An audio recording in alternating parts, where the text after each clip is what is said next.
আসসালামু আলাইকুম রহমতুল্লাহ। সম্মানিত প্রিয় বন্ধুগণ, বিএনপির একজন ত্যাগী নেতা মির্জা ফখরুল সাহেব, তিনি কোনো কারণ ছাড়া হঠাৎ করে তিনি বিএনপি রাজনীতিক টানে তিনি বিদায় নিয়ে নিচ্ছেন।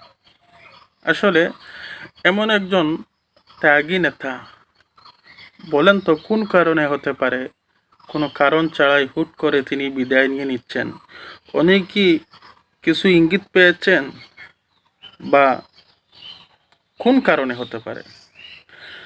সম্মানিত প্রিয় বন্ধুগণ, এও কারণে হতে পারে যে বিএনপি যেই দিন থেকে ৭১-এর সংবিধান, এই মুক্তিযোদ্ধা রাজনীতি যেই দিন থেকে শুরু করেছে, এই দিন থেকে এই ত্যাগী নেতার মূল্যহীন হয়ে পড়ে গেছেন এই দল থেকে।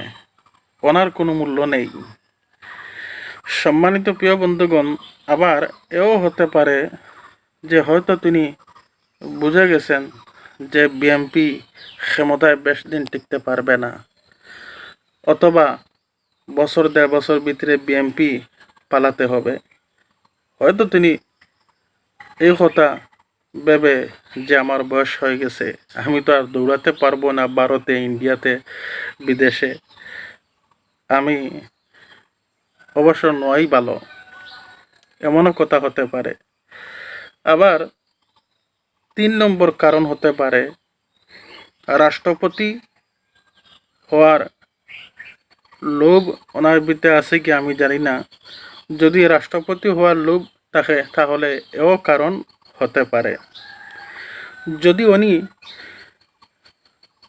স্বেচ্ছায় এবং এই বুঝ যদি ওনার ভিতরে জাগে যে বিএনপি ক্ষমতা টিকতে পারবে না, আমার মান সম্মান নিয়ে আমি আগেই সরে যাওয়াই ভালো, যদি এই কথা যদি মির্জা ফখরুল সাহেব ভাবেন, তাহলে আমার মনে হয় তিনি একজন বুদ্ধিমানের এবং সচেতন মানুষের কাজ করেছেন।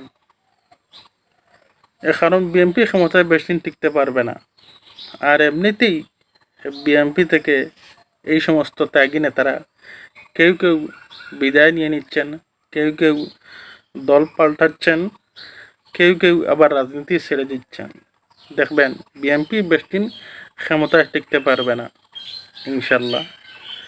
আসসালামু আলাইকুম রহমতুল্লাহ।